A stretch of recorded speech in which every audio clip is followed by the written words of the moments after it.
How you doing, guys? Professor EDC with another BLADE-OSOPHY Sunday. And today I'd like to talk about how important it is to take our time in this hobby and walk the whole path. I think it's important, at least for me, and I have seen many things in my life and in the community and in my process. And in order, this comes out of a comment I heard the other day, saying, stop spending money on cheap watches and go ahead and buy a good one. And up to a point, that's true. Up to a point. But then again, if it's not a hobby, well, you just buy a decent watch, one that serves you and it fulfills its purpose, and that's it, right? But when we're talking about a hobby, when we're talking about having a collection, starting a collection, things are different. There's a saying in Spanish here in Mexico that goes something like, cheap ends up being expensive. And up to a point, that's true. But at the same time, when we are talking about a hobby, when we are talking about collecting, there is a process. There is a process that, and there is a path that needs to be walked. And that you can't skip many things if we are to really develop good taste, to really develop appreciation. If I had come into the hobby and right away, this is a very cheap knife, or was, and from a cheap brand, and from this brand I had like 6, 8, 10 knives, I don't remember, and they all broke, or they had something wrong, and they were in the end useless after very little time.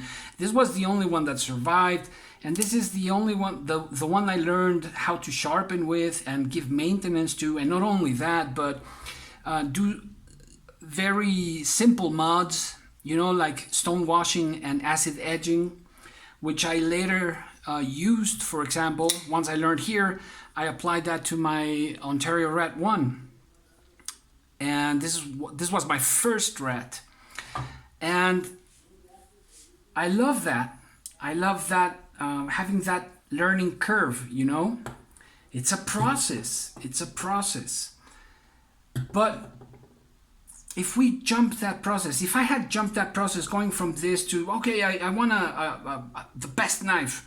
I have the money for it, so let's go with the XM18.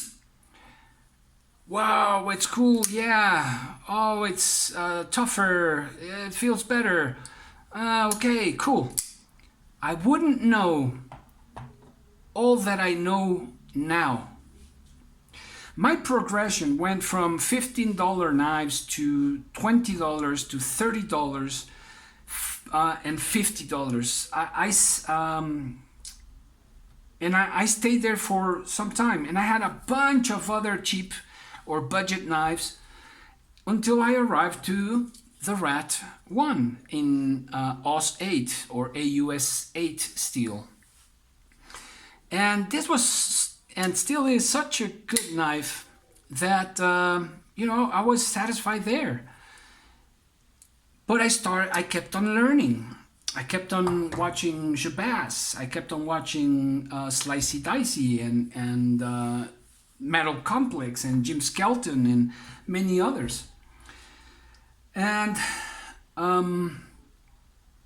then I dared go beyond those $50, started here. And of course, who doesn't start with one of these, right? This is basic. It really is basic. And of course, we gotta show Kershaw and CRKT, you know, and try out their action and their materials and just how they feel. And you know, before we criticize HCR 13MOV or 440, whatever, we first tried them out, and we keep on learning. Yeah, we keep on learning, and new stuff comes out, new stuff that rivals our favorite knives, you know. Perhaps there are folders that have surpassed the Rat as the best budget knife out there. I'm pretty sure. Civivi has is a good competitor, QSP of course, and many others. But for me, though this is a fantastic knife, the Penguin, the QSP Penguin, the Rat 1, I'll always have a Rat in my collection, particularly a Rat 1. I have the Rat 2 right here, and this in D2, this in OS 8,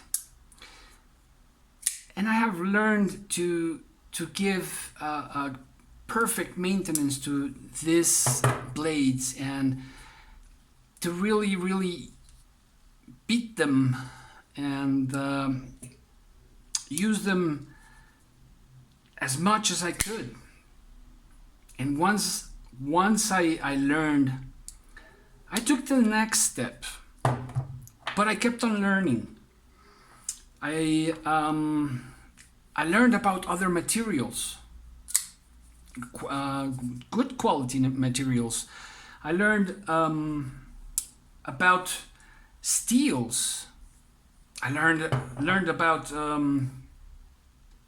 the quality in the assembly, tolerances, details, designs, production, blades, and knife makers. I learned about the CQC of different companies, and about different designs, geometries. And I kept on learning, and I took my time. And of course, unless you have unlimited economical resources, well, then your rhythm is going to be different. But I am thankful that I was limited. I have been limited in that sense, because it gave me the time to try out and test many different knives. What you see here and generally in my collection is like the sixth part of what I had at one point I had. And I've been selling some pieces out of necessity. Others I've traded and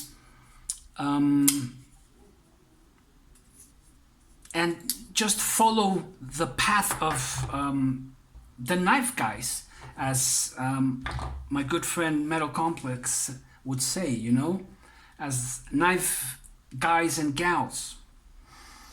But I didn't want to skip right away. Of course, I saw when I started this in this hobby, I remember seeing this thing and I saw, oh my god, I thought, oh my god, that's gotta be the perfect knife. That has got to be the perfect knife. And in a sense, it is. I love the XM18, but if I had gotten it right away, would I have enjoyed it? Would I had valued and appreciated as much as I do now? I don't think so. It took time, it took a process, it took earning each one of these knives. It's a maturation process. For example, what happens if you skip elementary and high school? Let's say you're a genius. Well, that's cool, that's good for you, but you're going to miss out on how many things.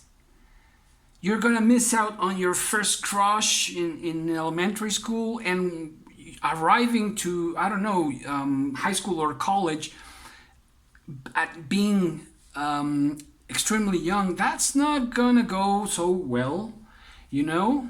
And your first broken leg or arm because of playing football with your buddies or basketball. The camping trips, the field trips, and how many things would we not miss if we just skipped? And that's exactly the same what happens in the knife world. At least that's what I think. And this not only happens in the knife world, but for example, I have a pretty big respect for the original founders of companies. People who have put together out of nothing a strong company that lasts 3, 4, 5 generations. But it is when you see these companies going to the grandsons, to the grandchildren, or the great grandchildren who inherit this company, and they just arrive to the big chair, and they never care to go through the company. I've seen this happen many times, and I've seen companies going bankrupt, and I've seen how employees that you wouldn't imagine, but employees of a company cry because the founder passed away, and how they appreciated and treasured the founder. Something that does not happen or doesn't happen in many cases with the sons or the grandsons or the great grandsons who inherit the company and didn't take the time to get to know the company, to get to know each of the stages of the company. I'm not saying to start all over, that would be ridiculous, right? But to start from zero and scale up and just take the time to know from ground up your company, what you're inheriting. The same happens with knives. The same happens in life, And of course, there are fast lanes. But be careful with fast lanes. Because they might be tricky, Or we might get tricked by a situation or whatever. And I'm not pointing out anything this is a wonderful, wonderful knife, one of my favorites. The Zero Tolerance Emerson collaboration. This is the 0640. Love this thing. But, there's just a lot of people out there who for money would do anything. And not only in the knife world, but I'm saying in general. So fast lanes are there, and sometimes worth taking, I took a chance for example, on this piece, the Brian Nadeau Evo Typhoon. And this is the most beautiful knife in my collection. I love my XM18s, I love my Zabenza, I love my Strider, and all that you see here, everyone. I love my Red Horse Hellraiser. God, I love this thing. the quality on this thing is fantastic. I love each and every one of them. I love my GEC and how it's patinaed. But I took a chance on this guy here. And this thing is just fabulous. I love this thing. This is, if I had a safe queen, this would be my safe queen. And it's not as expensive as the Hinderer or the Strider or the Sabenza. Who would have thought? But I took a chance on this. I took the fast lane on this with that opportunity that opened up. I took it and I won. And of course, I have lost in some cases. But it's all a process. It's all a process of learning.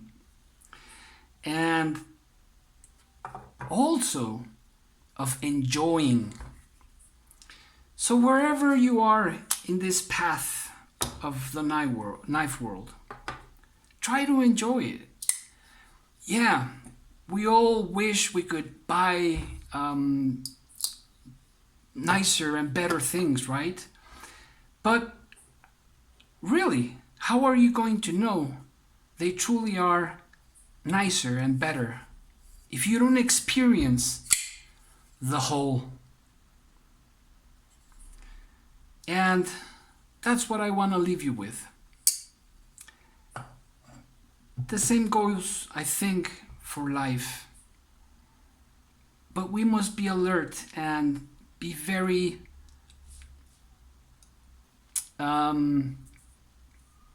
observe and be very careful with what we are doing and enjoy what we have.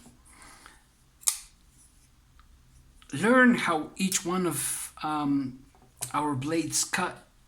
In the end, we might end up with reducing our collections and staying with a couple of knives. You know, that's my objective, to reduce my collection. Yeah, I've done it because of necessity, out of necessity, but you know, I really do want to use my blades. And with the blades I have right now, I can't just use all of them, and that's just a pity, at least from my point of view. But I am enjoying each and every one of them, and the questioning and the process of learning. So be careful with fast lanes, enjoy the process of learning, and the same goes for life. Hope you have a fantastic week with a lot of learning and enjoying your blades. Professor EDC out.